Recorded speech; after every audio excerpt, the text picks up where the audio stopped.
Prior to this training, I definitely felt some apprehension about doing this kind of work in a school. It's everybody's worst nightmare to have this sort of situation. And I did wonder, how would our faculty react?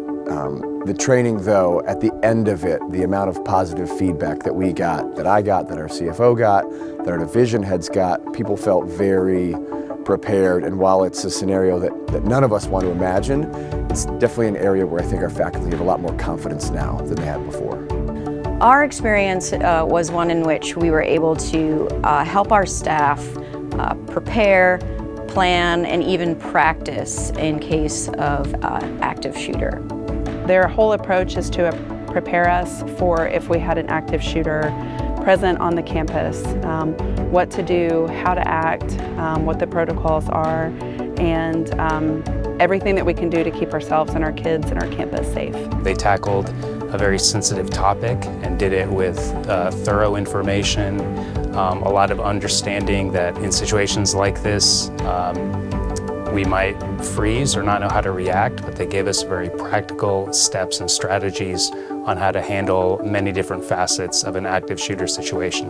A lot of what Defense Systems tries to do is train the primal brain so that when we're in a situation that we haven't really thought through, we're able to rely on the training that we've had.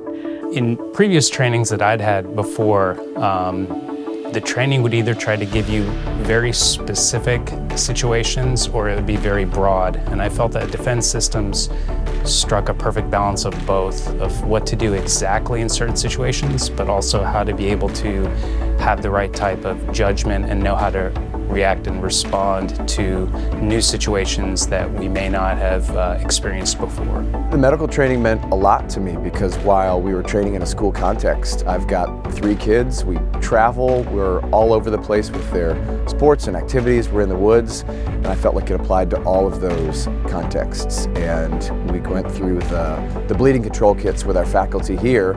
I went home and we purchased those for our family.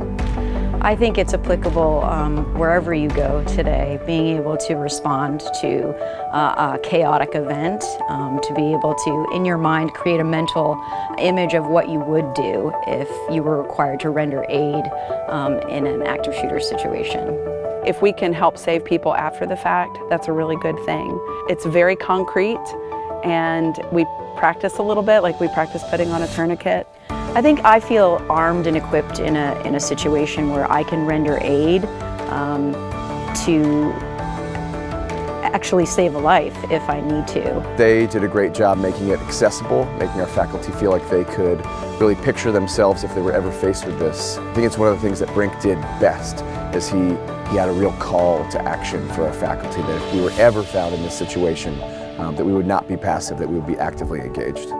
I would absolutely recommend that you'd partner with Defense Systems. The information that they provide and the depth and the degree to which they provide you with the strategies and the tools, I really think they're second to none right now.